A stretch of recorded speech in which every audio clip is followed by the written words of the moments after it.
Oi pessoal, eu sou o Caio Megali, economista da XP, e esse é o Economia em Destaque, aquele resumo semanal dos principais acontecimentos na economia no Brasil e no mundo.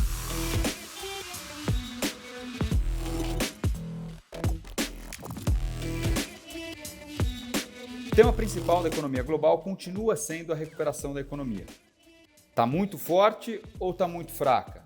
Esse ritmo vai ser fundamental para saber se os estímulos que os governos estão dando para a economia são suficientes ou já podem começar a ser retirados. E o que a gente teve essa semana foram dados dos Estados Unidos muito bons, tanto do lado do setor de manufaturas quanto do lado da criação de empregos. Pedidos de auxílio-desemprego, por exemplo, que é um bom termômetro de quão forte está a contratação, chegou no menor nível desde o início da pandemia. A criação de postos de trabalho nos Estados Unidos também foi boa, perto de 600 mil empregos gerados em maio. Agora, não foi tão forte quanto o mercado esperava. Tinham analistas no mercado que achavam que poderíamos chegar até 1 milhão de vagas criadas.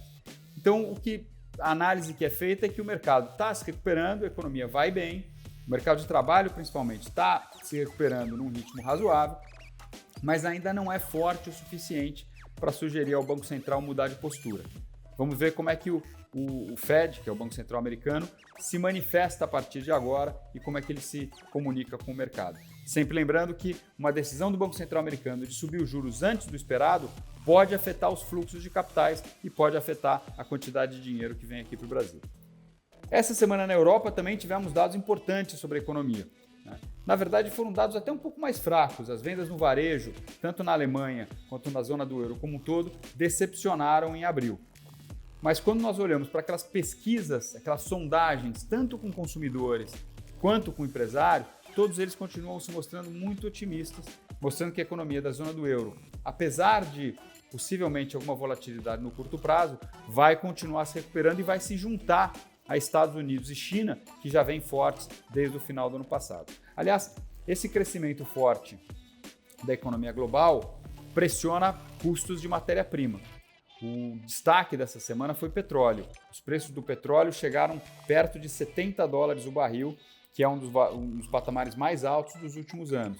Isso aí tem um pouco a ver com questões de oferta, principalmente disputas lá no mundo árabe, e a dúvida sobre a volta do Irã ao mercado, mas o fator mais importante, seguindo os principais analistas desse tema, é de fato a recuperação da economia e a demanda mais forte. De acordo com a maioria dos analistas, é o crescimento mais forte do mundo e a demanda por energia.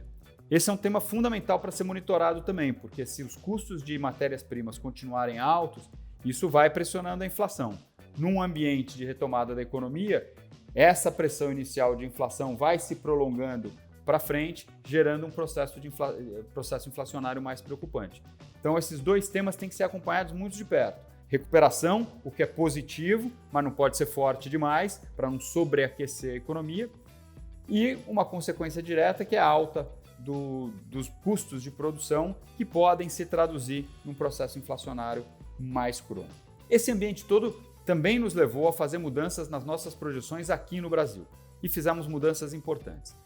Primeiro, custos de produção mais altos e significa inflação mais alta no curto prazo. Não tem jeito. A gente tem acompanhado os IGPs, principalmente o GPM, está chegando perto de 40% no acumulado em 12 meses. IGP mais forte significa que o IPCA, índice de preços ao consumidor, vai ser mais alto também. E nós já estamos acompanhando isso. Nós revisamos a nossa projeção do IPCA para esse ano de 5,4 para 6,2. Ou seja, a inflação esse ano para o consumidor já chegando acima de 6%. E para o ano que vem acaba transbordando um pouco, porque muitos dos preços da economia brasileira acabam se baseando na inflação passada. Então nós revisamos também a projeção para o ano que vem de 3,5 para 3,8.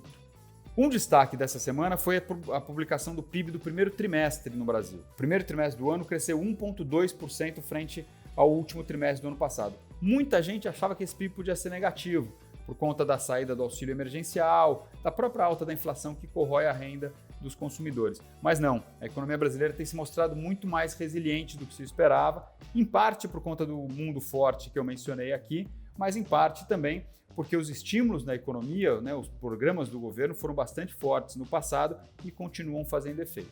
Então, com esse PIB mais forte no primeiro trimestre e o mundo mais firme também, nós acabamos revisando a nossa projeção de PIB no Brasil para este ano.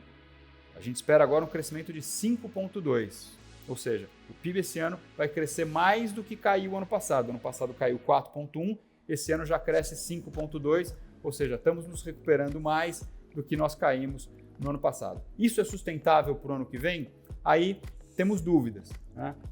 Muito desse crescimento é função dessa retomada global, da perspectiva de melhora no segundo semestre, com vacinação, etc., mas ainda não temos certeza se essa recuperação forte se prolonga para o ano que vem. Até porque o Banco Central tem subido taxa de juros e nós esperamos agora que a Selic vá para 6,5% esse ano. Ou seja, o Banco Central já sobe os juros, todo o ciclo que ele imagina subir, leva a taxa de juros a 6,5%, isso vai afetar a economia no ano que vem também. Então, apesar de revisarmos para cima a projeção de PIB esse ano, para o ano que vem continuamos vendo 2% de crescimento.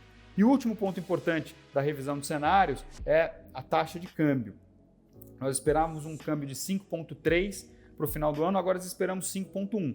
Crescimento melhor, até a inflação mais alta, acaba dando um alívio num ponto que a gente tem chamado a atenção muito frequentemente nesse espaço, que é o risco fiscal, né? O risco de cumprimento das metas fiscais, de sustentabilidade da dívida pública. Crescimento mais forte, inflação mais alta é arrecadação melhor. Com mais arrecadação, esse risco fiscal deu uma diminuída, pelo menos no curto prazo. Então, a gente projeta os ativos brasileiros andando melhor nos próximos meses, inclusive a taxa de câmbio. Mas o risco fiscal crônico, esse não foi embora. A nossa dívida, apesar dessa melhora de arrecadação, continua muito alta, os juros em alta vão pressionar o gasto com o serviço da dívida, né, o gasto com juros da dívida, e a estrutura de gastos públicos no Brasil é muito indexada à inflação. Então, quando a inflação sobe no ano, tende a pressionar no ano que vem. Então, como esse ambiente fiscal vai continuar um problema para frente, como nós estamos chegando perto do ciclo eleitoral e Brasil em ano eleitoral tem um debate muito quente que acaba afetando os mercados, nós achamos por bem reduzir a projeção de câmbio, mas não muito. Acho que 5,1 é razoável. O câmbio pode ir para baixo disso? Sem dúvida nenhuma. Os fundamentos de balança comercial, fluxo de capitais, sugerem que o câmbio pode vir até perto de 4,5, 4,6. Mas a gente acha que se isso acontecer, não vai ser permanente, vai ser temporário e aí sobe de novo quando os riscos fiscais e políticos voltarem a aparecer por aqui. Enfim, esses foram os principais pontos dessa semana. Essa nossa revisão de cenário está lá no nosso site de conteúdos. Convido a todos a dar uma olhada lá, os nossos números, os nossos relatórios ilustram bem a nossa visão sobre a retomada da economia e semana que vem nós estamos de volta com um novo Economia em Destaque. Um abraço a todos.